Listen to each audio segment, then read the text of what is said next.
আসসালামু আলাইকুম। কাজীবাড়ি হেরিটেজ স্টেটের সংক্ষিপ্ত ইতিহাস পর্বে আপনাদেরকে স্বাগতম। আজকে আমরা এই যে আমার পিছনে যে ছবিটি দেখতে পাচ্ছি, এই ছবিটির ইতিহাস নিয়ে কথা বলব। অল ইন্ডিয়া মুসলিম লীগ 1906 সালের 30শে ডিসেম্বর প্রতিষ্ঠা হয়।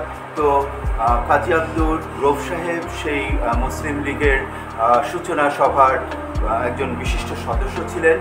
মুসলিম লীগের বহু মিটিং, গুরুত্বপূর্ণ ব্যক্তিবর্গ, নবাব পরিবারের সদস্যরা তারা রকুমপুর কাজীবাড়িতে, এই কাজী হাভেলিতে এসছেন এবং এখানে অনেক মিটিং সূচনা লগ্নে অল ইন্ডিয়া মুসলিম লীগের এখানে সম্পন্ন হয়েছে। সেই গল্প আমাদের এখনও আমাদের পরিবারে রয়ে গেছে। আর প্রথম বিশ্বযুদ্ধ যখন শেষ হয় তখন ঢাকার গভর্নর বাহাদুরের ওখানে যে ঢাকার রইস ও জনগণের যে একটা বিশাল শোকরানা সভা পরিচালনা হয়, সেই শোকরানা সভার পরিচালনার যে মোনাজাতটি হয়েছিল সেটি কাজী আব্দুর রউফ সাহেব পরিচালনা করেছিলেন এবং সেই মোনাজাতটাও উনি করিয়েছিলেন। তৎকালীন অন্যান্য সরকারি ইসলাম ধর্মীয় বিষয়াদি তার তত্ত্বাবধানে পরিচালিত হতো। আজ এ পর্যন্তই।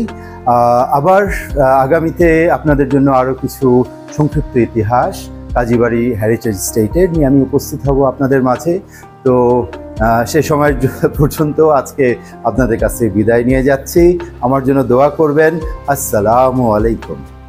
ইতিহাস ও ঐতিহ্য ভিত্তিক আমার এই ভিডিওটি ভালো লাগলে আমার এ কাজে উৎসাহ দেওয়ার জন্য আমার ভিডিওটি লাইক, শেয়ার ও সাবস্ক্রাইব করে দেওয়ার অনুরোধ রইল। ধন্যবাদ।